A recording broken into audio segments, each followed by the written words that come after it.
You're listening to Off to Market with Scott Farley and Hamish Chadwick. I'm Hamish. I'm Scott.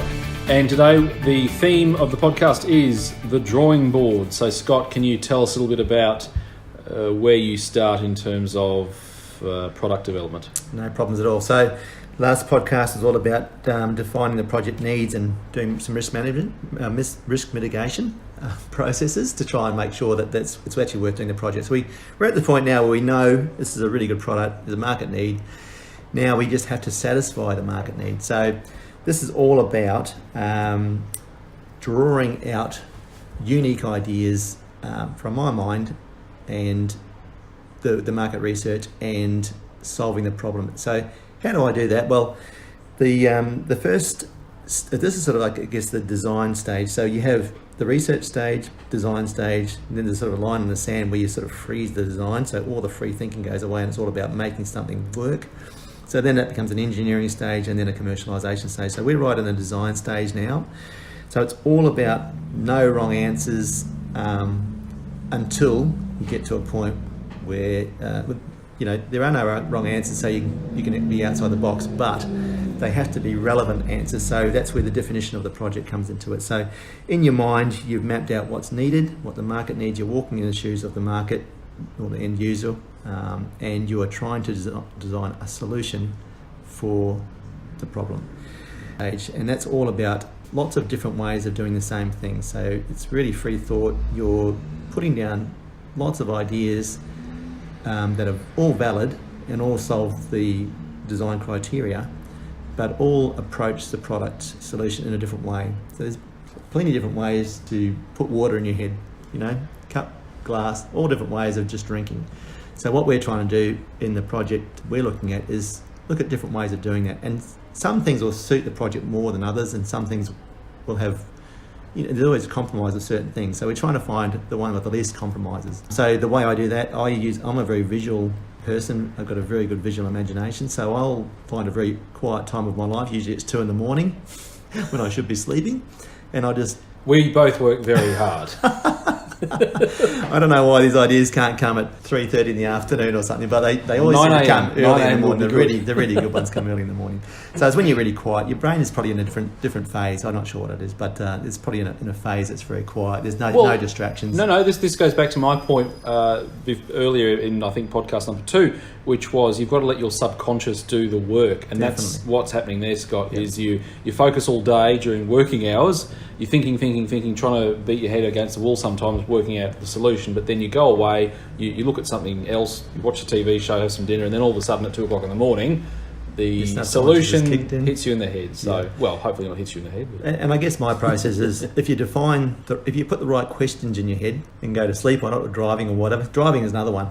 I get a lot of ideas when I'm driving because you're probably in a quiet state of mind when you should probably be focusing on whether the traffic lights are working or not. But, it is that sort of thing. Your subconscious does probably solve a lot of these things. And I guess for me, what I do is I just put a lot of ideas in my head, and they're all based on the same sort of criteria. I can solve this problem this way, and I might churn over 100 ideas in a morning. And each one of them will be sort of working towards an evolved solution. And, next morning I might do the same thing. The first morning I might go to work after that thought process and sketch a few things down. Is this working? I might find that once I start sketching, another part of your brain starts working, and you go, hang on, this is not going to work from a manufacturing perspective.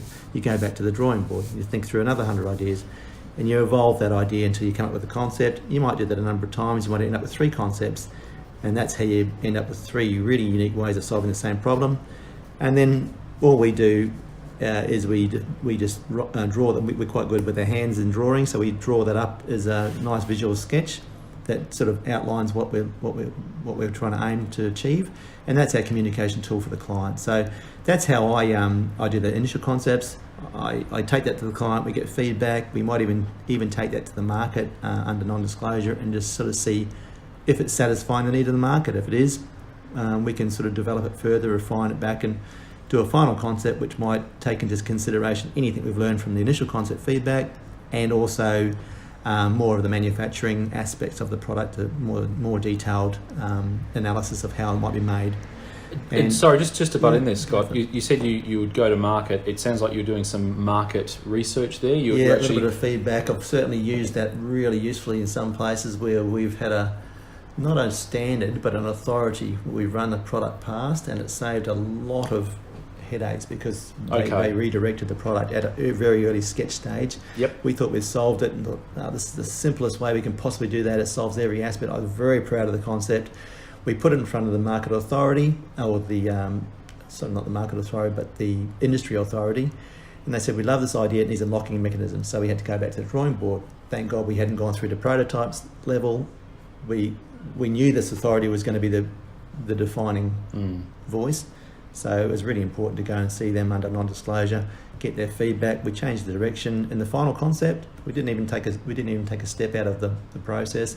We just modified that for the final concept and went to engineering, and that was a very successful product. Yeah, because my advice with that is, and obviously depending on the product, is if you go to family and friends and ask their opinion, more often than not, I mean, who knows? They might say, no, I think it's crap. But if all they're going to do is turn around and just want to be 100% supportive in anything that you're doing, that can lead to problems. So it's always good to get a third party to give you some objectivity.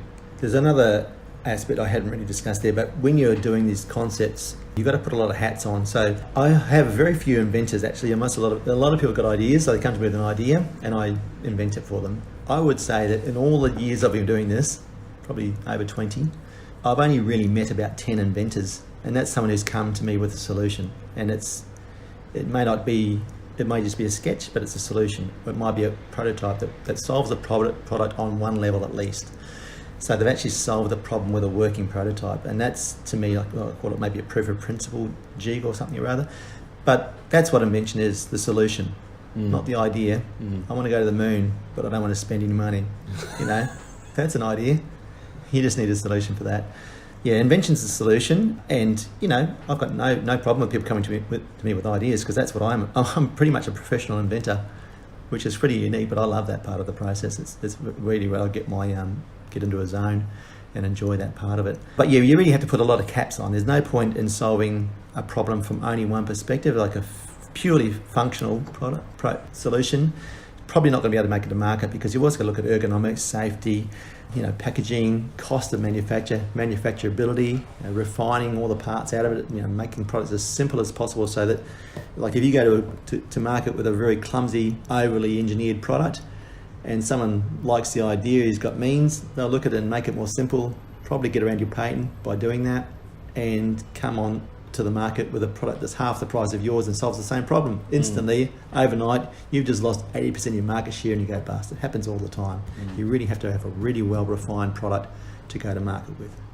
Or, and I don't say this because it helps my case in any circumstances, but sometimes, I mean, look, I've worked with, this is totally outside of the invention realm, but I've worked with companies that have been around for, say, 50 years, and a competitor comes along with a similar offering or the same offering, and maybe it's slightly better in quality, or maybe it's slightly cheaper in price.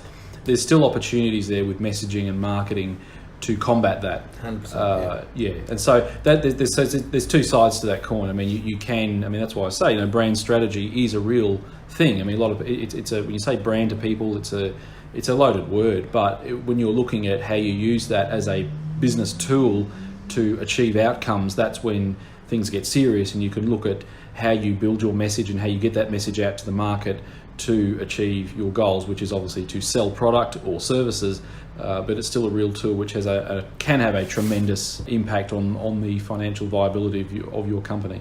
I've got a really good example of that. I first employed, was it the first job I used you for with the ClickSinkers? I think so. Yeah, so I produced a product for myself, which is called ClickSinkers, and so there is, I think I've mentioned before, there are snap-on sinkers. It's one project I can harp on about because there's no confidentiality. I can't. So for those not familiar with fishing, it's a fishing product. Yeah. The reason I'm using it as an example is because I can't tread on anyone's toes. Because they're my toes. But yeah, I had gone out, and this is how I've learned that I can't do marketing because I did it by mistake. And I called my sinkers snap-on sinkers because I figured, well, snaps on and it snaps off again. It's awesome. And I'd go to trade shows and people would walk past the display and you have got a picture of Andrew Eddinghazen showing how it works and the sliding up and down, and they walk right by, and I stop them and I'd say, oh, have you heard about the sinkers? And I'd go back and talk to them and say, we don't use snap-on sinkers. And I said, what do you mean you don't use snap-on sinkers? Well, it's fixed to the line, whereas it isn't fixed to the line, but the snap-on just triggered their thoughts to think it was snapped on the line. And you know, I don't use snap-on sinkers that snap onto the line. I use running ball sinkers. It's a little bit of jargon there, but I just had the wrong wording, and people were walking past the stand because I had 2 wrong words on the packaging. So Hamish came along and we changed to quick change sinkers. It was totally unambiguous. You could just say, well, this is all it does. It's easy to change the sinkers. It's quick and easy. You know, and he got involved with the, you know, making it more personal. He's got on the back of the packet now, outfish your mates. It's what people really want to do, outfish their mates. You know, they want to get more fish. And so Hamish had a way of just tapping into the psyche of the buyer, what they actually want to achieve out of the product. And that was something I wasn't able to do. I visualise products and I can see them in my head. I can see how plastics work. I can picture how things are going to explode or break or whatever. I can see how they're going to be moulded. But as soon as I start looking at how people are going to look at my product, how to brand it, how to verbalise it, I just haven't got any vision. Yeah, well, that's the thing. Technically, there was no problem with what you had. It's just the distinction between the solution I came up with was simply looking at it from an outcome perspective. And that's the trick with a lot of marketing, is you've got to focus on outcome, not process. A lot of people focus on their product or their services, the process. They're in love with their process. They're in love with how the product works or how it looks. But from the customer's perspective, I know this all sounds... It all seems so straightforward to talk about it now, but all I did was come along and look at it purely from again, I'm walking past it very quickly. It's slightly more expensive than what already exists in the marketplace. What's going to compel me to pick it up and then understand it and then take it to the counter and part with my money? Now, it's very pragmatic. When you look at it like that, you think, okay, well, yeah, and that's the thing. People looked at it and thought you snap it on and then it would never come off. Yeah. Whereas quick change completely changes the product because you've got more than one size. There's a whole range of sizes. It means you can quickly change from size 8 to size 6 or size 4 to size 10 and vice versa. And so it then all of a sudden lends itself to a product, being a product which is going to help you in your fishing, not just a slightly more expensive version of the same thing that already exists. And I think that's the key there with any product, is to continually look at the outcome. Yeah. And I guess this is what comes back to what you were saying before, Hamish, when you said that you've got to be careful who you listen to, because, you know, I've seen hundreds of products come from an idea to market through my career, and you wouldn't want to listen to me about marketing. and I just feel like everyone has their own skill set. You have a flow, you have a genius in an area. I'm not ashamed to say I'm very good at seeing solutions quickly that seem to be appropriate. And I've seen through Hamish's work, he is very good at tapping into the psyche of the people he's marketing to, and then he is able to put the right message on a package where I'm not. So, you know, you have to, I guess, find people who are experts in their field, and although some people might be generally very good at the whole process, you really have to also rely on experts in each field. You can't rely on one person to do the whole. I've had tool makers telling my clients to do things a certain way because it's really good in tooling, but I can tell you it will jeopardise their whole patent strategy, their whole sales and the whole future of the company because of changing to a cheaper manufacturing process. It can be deadly, absolutely deadly to a project to change things outside of the business plan you originally put in place. You've been listening to Off to Market with Scott Farley and Hamish Chadwick.